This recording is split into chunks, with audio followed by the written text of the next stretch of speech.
सबसे पहले बात घोस्ट राइडर की करें। घोस्ट राइडर एमसीयू का one of the most powerful entity है, जिसे उसकी पावर ज़ेराथोस नाम के एक डेमन से मिलती है और यही कारण है कि घोस्ट राइडर के पास लिमिटलेस स्ट्रेंथ के साथ गजब की ड्यूरेबिलिटी भी है। घोस्ट राइडर डायमेंशनल ट्रैवल भी कर सकता है, अपने शेप को बदल भी सकता है, इंजरी होने पर खुद को हील कर सकता है, सोल मैनिपुलेशन कर सकता है और तो और इसके पास हेलफायर प्रोजेक्शन करने की भी क्षमता है। स्पीड की बात करें तो घोस्ट राइडर ज्यादा तेज नहीं है, लेकिन अगर ये अपने व्हीकल पर हो तब ये इतना ज्यादा तेज होता है कि कोई नॉर्मल ह्यूमन इसे ट्रैवल करता हुआ देख भी नहीं पाएगा। इन सभी पावर्स के अलावा जो चीज घोस्ट राइडर को सबसे खतरनाक बनाती है वो है पिनसी स्टेयर, जिसकी मदद से ये किसी की भी सोल को आसानी से जला सकता है और यही कारण है कि इसको हरा पाना बेहद ही मुश्किल होगा। घोस्ट राइडर के बाद अब अगर गॉडजिला की बात करें तो गॉडजिला मॉन्स्टरवर्स का अनड्यूलिंग किंग है, जो इतना ज्यादा पावरफुल है कि इसने अपनी विनिंग स्ट्रीक में कॉस्मोस के लगभग सभी पावरफुल क्रीचर को हरा दिया था। गॉडजिला की हाइट लगभग 111 मीटर है और इसका वजन करीब 1,60,000 टन है, जिस वजह से किसी भी फाइट में साइज का एडवांटेज हमेशा गॉडजिला के पास ही रहता है। गॉडजिला की सबसे खतरनाक एबिलिटीज की बात की जाए तो वो कुछ और नहीं बल्कि इसके अपनी एटॉमिक ब्रेथ है, जिससे ये दूसरे क्रीचर तो क्या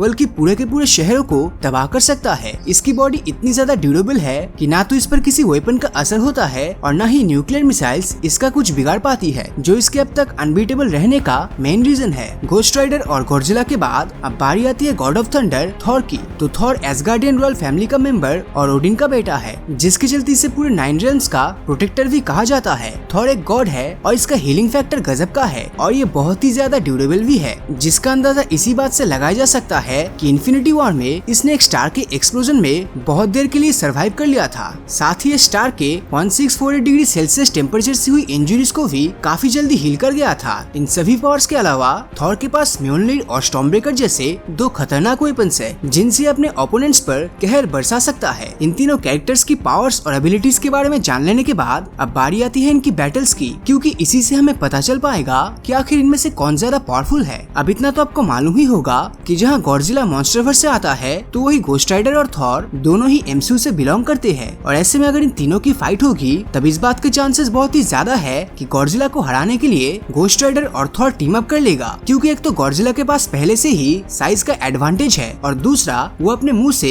खतरनाक एटॉमिक ब्रेथ छोड़ सकता है। जब घोस्ट राइडर और थॉर एक साथ गॉडजिला पर अटैक करेगा तब उन अटैक्स को झेल पाना गॉडजिला के लिए काफी ज्यादा मुश्किल हो जाएगा, क्योंकि उसके पास ना तो घोस्ट राइडर और थॉर जैसा हीलिंग फैक्टर्स है और ना ही वो उनकी तरह इमॉर्टल है, जिसके चलते गॉडजिला इस फाइट में ज्यादा समय तक टिक नहीं सकता। गॉडजिला की मेन पावर उसकी एटॉमिक ब्रेथ है, जिससे वो अपने सभी ओपोनेंट्स को मिट्टी में मिला देता है। मगर जब बात थॉर और घोस्ट राइडर की आती है तब इनके ऊपर उसकी एटॉमिक ब्रेथ का कोई असर नहीं होने वाला, क्योंकि ये दोनों ही बहुत ही ज्यादा ड्यूरेबल है। साथ ही इनका रीजनरेटिव हीलिंग फैक्टर भी कमाल है। अगर कोई ओपोनेंट घोस्ट राइडर की हर एक बोन्स के टुकड़े टुकड़े भी कर देगा तब भी घोस्ट राइडर को जरा भी फर्क नहीं पड़ने वाला, क्योंकि उसकी बोन्स बहुत ही कम समय में दोबारा से जुड़ सकता है। ऐसा ही कुछ थॉर के साथ भी है, क्योंकि वो भी अपनी बॉडी में हुई इंजरीज को बहुत ही तेजी के साथ रिकवर कर लेगा। और थॉर के सामने एटॉमिक ब्रेथ तो कुछ भी नहीं, क्योंकि उसने एक स्टार के एक्सप्लोजन तक को सर्वाइव कर लिया था, जिसके चलते थॉर और उसके साथ ही घोस्ट राइडर के सामने गॉडजिला की हवा टाइट हो जाएगी और बैक टू बैक इंजरीज को झेलने के बाद वो कुछ ही समय में इस बैटल से नॉकआउट हो जाएगा। एक बार गॉडजिला को रास्ते से हटाने के बाद घोस्ट राइडर और थॉर दोनों ही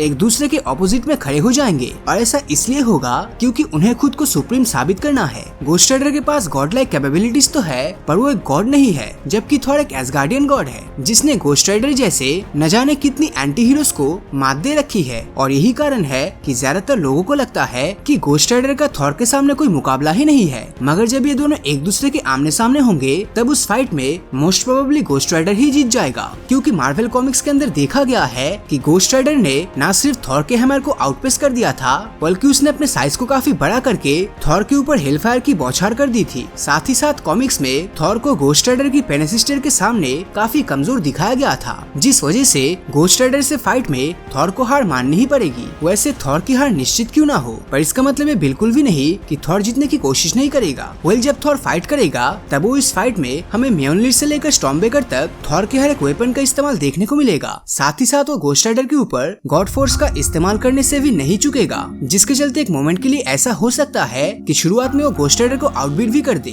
और क्योंकि घोस्ट राइडर एक अनकिलेबल डेमन के साथ साथ उसका रीजनरेटिव हीलिंग फैक्टर बहुत ज्यादा है, इसीलिए उसको लंबे समय तक इस फाइट में हरा पाना काफी मुश्किल है, जिस वजह से यह थॉर की हार होगी और घोस्ट राइडर ही विनर बन जाएगा। तो दोस्तों, आप आपको क्या लगता है, अगर इन तीनों के बीच में फाइट होती है तो उसमें कौन जीतेगा? नीचे कमेंट करके जरूर बताना। और अगर ये वीडियो आपको अच्छा लगा हो तो इस वीडियो को लाइक और अपने दोस्तों के साथ शेयर करना मत भूलना। और अगर अभी तक आपने हमारे चैनल को सब्सक्राइब नहीं किया है तो सब्सक्राइब करके नोटिफिकेशन बेल को ऑन कर दीजिए, क्योंकि मैं ऐसी वीडियोस हर हफ्ते लाता रहता हूँ। तो मिलता हूँ आपसे अगले वीडियो में, और हमेशा की तरह थैंक्स फॉर वॉचिंग।